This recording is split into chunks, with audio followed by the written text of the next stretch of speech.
Buenos días, presidente, y buenos días a sus invitados. Buenos días a todos. Nancy Flores, de la revista Contralínea. Presidente, el Instituto Nacional de Transparencia, al igual que el INE, han encontrado una manera para estar censurando a periodistas y a medios de comunicación. En el caso del INAI, que además es un organismo que nos cuesta mucho a los mexicanos, pues ahora están utilizando esta figura de los datos personales para estar hostigando a la prensa, a los periodistas. En caso donde en notas periodísticas, en informaciones periodísticas, incluso artículos de opinión, donde se mencionan a personas físicas o morales y estas van a quejarse al INAI de que se está haciendo un presunto uso, mal uso de sus datos personales, pues el instituto está dando cabida a estas pues reclamos de estas personas físicas y morales, a pesar de que la Constitución mexicana en sus artículos 6 y 7 pues garantizan el derecho humano a la información y también la libertad de expresión y por tanto protegen estos contenidos periodísticos. Al dar cabida a estos procesos de supuesta protección a datos personales, lo que hace el INAI pues es llevar un proceso, le llaman un proceso de revisión del uso o presunto mal uso de estos datos personales, y aunque estos recursos no prosperan, al final encuentra la manera de decir que los medios de comunicación y los periodistas han tenido alguna falla administrativa, como por ejemplo no responderle a tiempo a estas personas que pues no puede aplicarse los datos personales porque se trata de un contenido periodístico. Con esto empiezan a aplicar multas, ya han estado aplicando multas a medios de comunicación y a periodistas por esta situación, por supuestos pues fallas administrativas, ¿no? Porque no le contestaste a tiempo a estas personas que reclaman un supuesto uso de datos personales. El tema es, presidente, que estos nombres de empresas o de personas pues se utilizan para pues identificar a quienes cometen o presuntamente están cometiendo actos de corrupción que también incurren en ilegalidades o que incurren en violaciones a derechos humanos. Preguntarle, presidente, cuál es su opinión acerca de estos organismos autónomos que están pues buscando todos estos vericuetos para tratar de pues de alguna manera ir censurando a periodistas, a medios de comunicación y en este caso pues específicamente el INAI, que se supone que está para garantizar el derecho humano a la información. Bueno, estamos padeciendo todavía de estos aparatos que se crearon durante el periodo neoliberal, todo este andamiaje de organismos autónomos, fachadas que sirvieron para justificar el robo, el saqueo de bienes nacionales durante mucho tiempo. Ya hemos hablado de el INAI, de cómo se creó un instituto para la transparencia y su primer acto, cuando se creó durante el gobierno de Fox, fue declarar como secreto el manejo del expediente de las empresas que habían recibido condonación de impuestos. El Instituto de la Transparencia, esa fue su primera decisión importante. Y luego ocultaron toda la información sobre Odebrecht, la empresa esta brasileña. Y pues es igual que otras, ¿no? El instituto que se creó para supuestamente combatir los monopolios, la COFESE, y se ha dedicado a defender a las empresas particulares en contra de las empresas públicas, como la Comisión Federal de Electricidad, como Pemex. Hay jueces que se crearon o juzgados que se crearon con ese propósito y están también al servicio de las empresas particulares. El organismo que se constituyó para evitar los monopolios en los medios de comunicación, que terminó también al servicio de las grandes corporaciones de información en el país y de comunicación. Entonces, todo este andamiaje pues, existe, el mismo INE, no hay que desaparecerlo, sencillamente pues hay que buscar que se dediquen a cumplir con su función, que no estén al servicio de un grupo, de una minoría, y que no se conviertan también en órganos de represión a ciudadanos, como en este caso, ¿no? Es algo parecido a lo del INE y del tribunal acusando a periodistas por participar en procesos electorales, violando la Constitución, el derecho a la libre expresión de las ideas.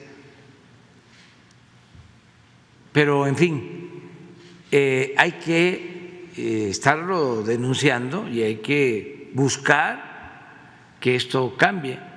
Ya nosotros, en lo que a mí me corresponde como presidente, en el tiempo que nos queda, pues ya va a ser muy difícil. Pero son procesos que deben de continuarse, no dejar de denunciarlos, porque eso es muy importante, la denuncia.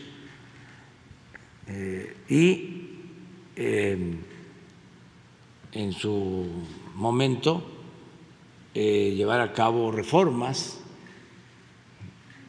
para que esto cambie. Hay que terminar de desmontar todo el aparato neoliberal o neoporfirista que se creó en el transcurso de 36 años. Pues no se puede, tiene que ser con reformas constitucionales y se tiene que optar cuáles son esas reformas que ayudan más, que son indispensables,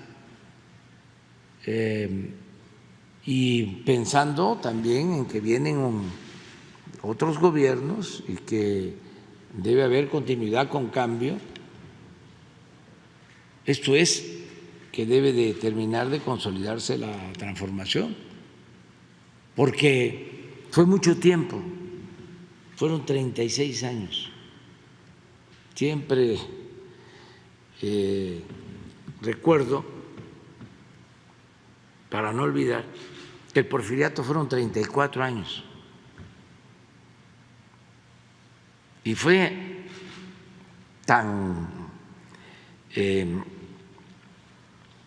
penetrante que no pudo la revolución posterior terminar con todas las prácticas. Se avanzó mucho con la revolución. Estamos hablando de la revolución más importante en el mundo en el siglo XX, la primera más importante del mundo y más profunda en lo social, sobre todo, en lo económico, pero en lo político no se avanzó. El sistema antidemocrático que implantó Porfirio Díaz con su simulación política se trasladó casi íntegro al periodo posrevolucionario. Siempre hablamos de que ya no era don Porfirio, sino doña Porfiria, pero de ahí viene el tapado de Porfirio Díaz, de ahí viene el dedazo, de ahí viene la simulación de que se respeta la Constitución en la forma, pero se viola en el fondo. De ahí viene el besamanos, de ahí viene de que el poder de los poderes es el ejecutivo.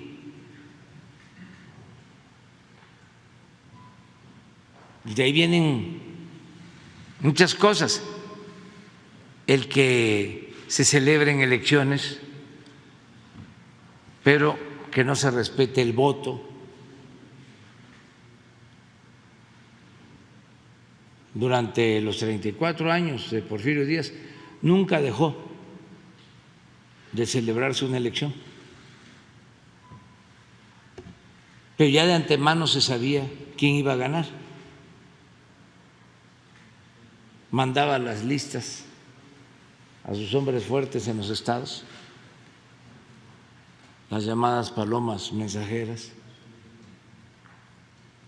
y ya se sabía quién iba a ser diputado, quién iba a ser senador. Además no había muchos cambios, como había reelección,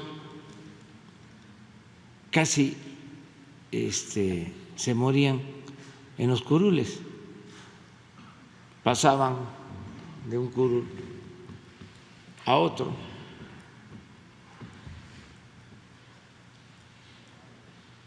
Eso decía Alfonso Reyes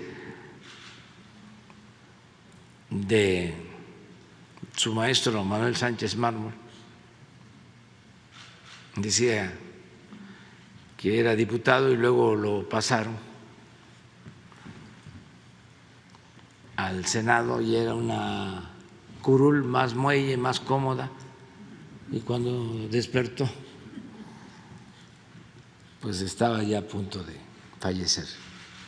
Entonces, pasaba muchísimo tiempo. Pues todo eso ya lo hemos visto y lo vamos a seguir tratando, pues se implementó, se impuso después de la Revolución. Acuérdense de lo que fue el callismo, el llamado maximato. Presidente Calles influye para nombrar a 4 presidentes, 4.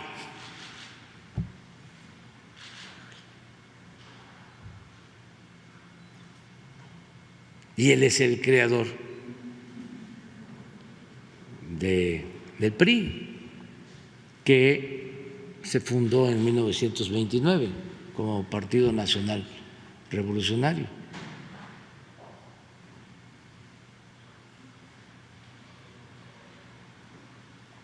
Con el porfiriato, por ejemplo, se define la regla que se aplica después de la Revolución, de que el presidente pone a los gobernadores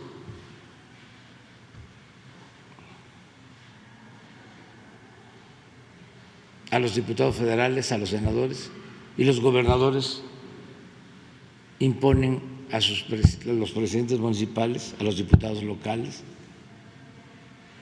a los miembros del Poder Judicial. Todas esas fórmulas se mantienen a pesar de la revolución. Y fueron 34 años. Pues ahora fueron 36 años de política neoliberal. Por eso hablamos de neoporfirismo. Entonces, va a llevar tiempo. Lo importante es que ya comenzó el proceso de transformación y hay una revolución de las conciencias, porque mucha gente está participando para que las cosas verdaderamente cambien. Eso es también lo que lleva al coraje, a las minorías que antes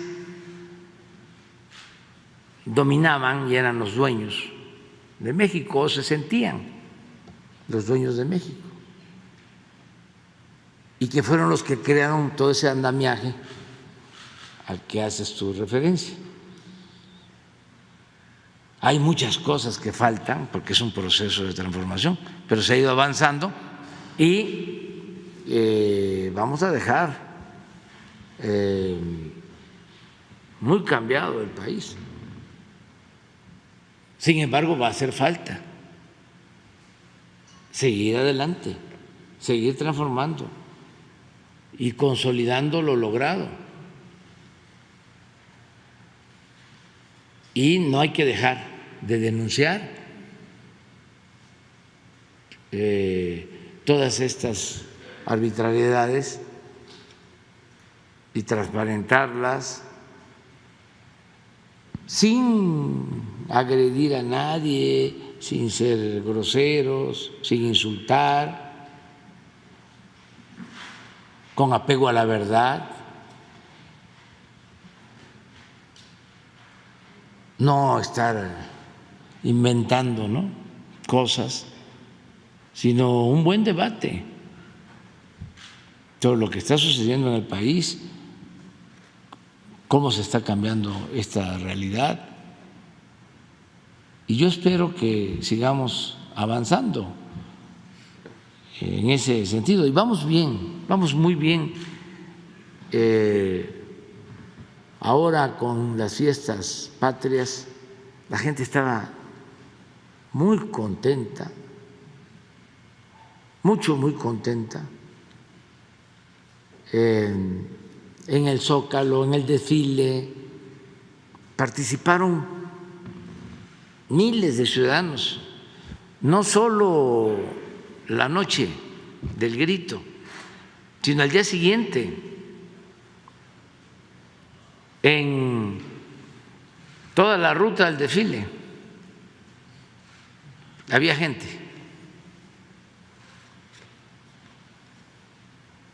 miles de ciudadanos, y vamos avanzando. La gente muy orgullosa de nuestro país, porque México es un gran país. Es indiscutible la grandeza cultural de México, ¿no? Y enfrentamos pues todas las calamidades. Ayer fue un día difícil, pero la gente supo comportarse con aplomo y tuvimos suerte, porque fue, como aquí se dijo, un temblor de considerable intensidad y es lamentable la pérdida de las vidas humanas, aunque sean 2, pero no pasó a mayores. Así como se puede decir, qué mala suerte, ¿no?, de que el mismo día, a la misma hora, ¿no? Sí. También ver lo otro. Qué buena suerte